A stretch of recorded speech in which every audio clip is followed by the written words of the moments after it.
as a liquid tea, Yeah. I mean, how much digestion is really required? Not much. It's pretty much Right. that chemistry becomes bioavailable probably within 15 minutes. Yeah. And it Yeah, seems to right. me that, you know, we're getting so many enzymes with our live food. Yeah. That this kind of thing, it's adding so much phytochemistry into our body Yes. that you just feel an uplift. That's what I've always felt from this stuff, just a complete uplift in every direction. Now, let's say we make a tea out of this. Yeah. How often would we drink that? Would we just drink that all day? What would we do with that? Well, as I was stating the criteria that defines a tonic herb earlier, another of those criteria is a tonic herb can be consumed on a daily basis indefinitely with no contraindication. Okay, no that's a problem. very important point, because the idea of a tonic herb versus, say, medicinal herb is a medicinal herb like echinacea. Maybe you do that 3 weeks and you're off it. But yeah, at the most. And then with this kind of a thing, you're talking about, oh, you can just do this every day, because this is really food. Yes, I mean, it is. These In fact, are food the Chinese substances. consider the tonic herbal that class to be a superfood class. Okay, yep. That's very interesting, this whole thing of the super herbs and the superfoods, and now we're making a distinction. Obviously, in ancient times, there wasn't a distinction there. Yeah, they just did what felt right, I guess. Yeah. And we're getting back to that now too.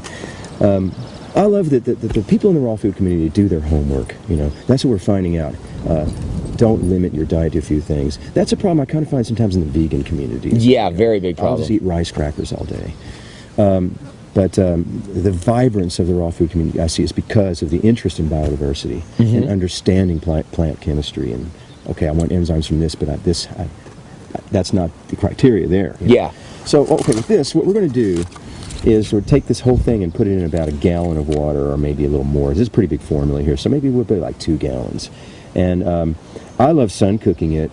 For those of you who are really averse to the idea of boiling something, sun cooking is fun. You can get a metal salad bowl from Walmart. I know. Okay. Let's say, where you get it from? So, your 99-cent store. Yeah. So one of those big metal salad bowls, and then what do you do with that? You just kind of lean it against your wall in a place that's not too much wind, and set this jar in it. Let the sun sort of just get in there. And so say we get like a 2-gallon glass container, and then we direct that. We use that to focus the sun energy into that container, and we fill that up with our herbs and water. Okay. Or actually easier in one of those 1-gallon glass containers, like you'd get kimchi in or something, or pickles, you know. Yeah. And use one of those and make it as a concentrate, and then you can dilute it to taste later. But just set that kind of, angle the bowl toward the sun, and then set that in there like that, standing in there, and just let all that light shine into it. That's a great way to go. And then what I love to just, after a few hours in there, you just drink some and put new water in, and just keep doing that and sun cooking it and drinking, refilling until there's just no color left. You know? Yeah. That's my favorite way to do it. It could last a week that way. That's amazing. So you can get quite a bit out of this. I mean, this can just keep going and going and going and refill and refill and refill. But say we've got those folks out there who don't have access to, living along the coast, say it's foggy, wintertime, they want a tonic tea. Okay. Then you would take this and place it into a pot. Clay is ideal, glass. Stainless steel, if that's all you have available, is not too bad. But it would be the least desirable of the 3 acceptable ones.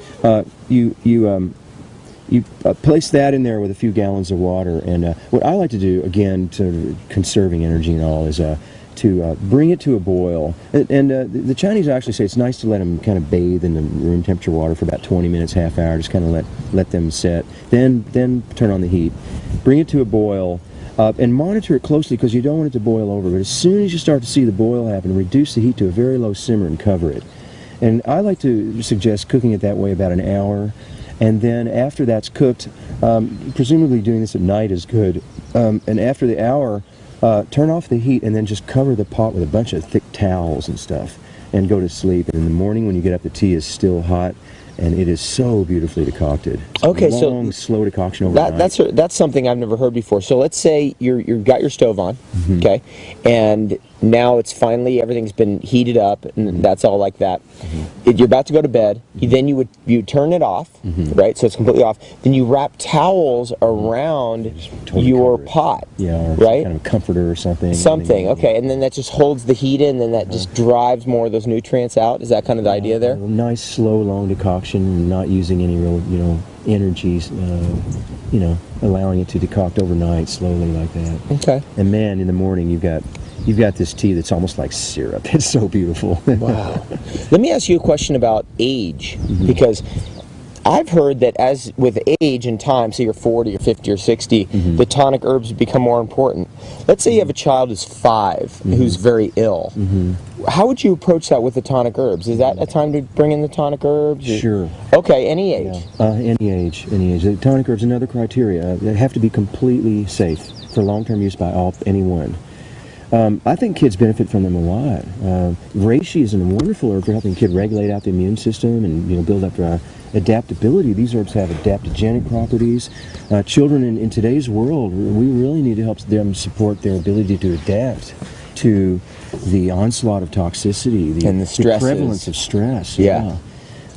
These herbs are wonderful. If it's a very young baby, the mother, can attain it through enhancing the mother's milk. Okay. That's wonderful. Well, just about mother's milk, what out of these herbs is good for helping to produce more mother's milk? Well, iron. There's a lot of iron in mother's milk. Okay. So women want their iron sources from, So, for instance, say a lactating woman were taking this and eating spinach and drinking spinach juice and beet green juice and all that, and attaining more iron. This is going to help render that iron into the state whereby it can be attained by the baby. It's more useful. Okay, that's really interesting. That's really good information. Yeah. Okay. Well, this has been a really good talk with you, Rehmannia. We're going to be featuring Rehmannia on more interviews here on The Best Day Ever and bringing him to the fore because he has had such an incredible amount of experience in Taoist tonic herbalism. And I feel that where you're at with this knowledge is a place where we all want to be. I mean, all the people here on The Best Day Ever and all the group that's following the work that we've been doing, they really want to ramp it up to where we're going, right? And you have had that experience of being into Taoist Chinese tonic herbs and then linking that with raw food nutrition. Isn't that amazing? It's amazing. And then what happened for you? And then we've come about it, a lot of us, the other direction. And so, we have a lot to teach each other. It's really beautiful. It really is. And the timing is very interesting because it's the oldest system. And it's so simply, there's so much wisdom in it. And it's so old, yet we're going through a consciousness shift where it's kind of like we're really ready for this. It's coming to us because we're going through this shift into a heart consciousness, and it's like there was this little gift that was just waiting, I guess, maybe for us to be ready. Let's talk a little bit about how people can reach you. You're at the Shaman Shack in Los Angeles? Yeah. Where is that exactly? I have a little herb parlor in Koreatown in Los Angeles. Okay, what's the address there? 3522 White House Place. Okay. I live at the Los Angeles Eco Village. It's a little eco village there. And I'm one of the elders at Eco Village, actually.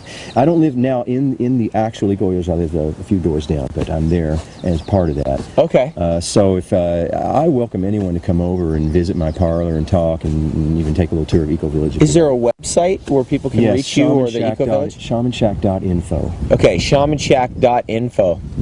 Thank you, Rehmannia. Thank you. Have the best day ever. You too. Right on.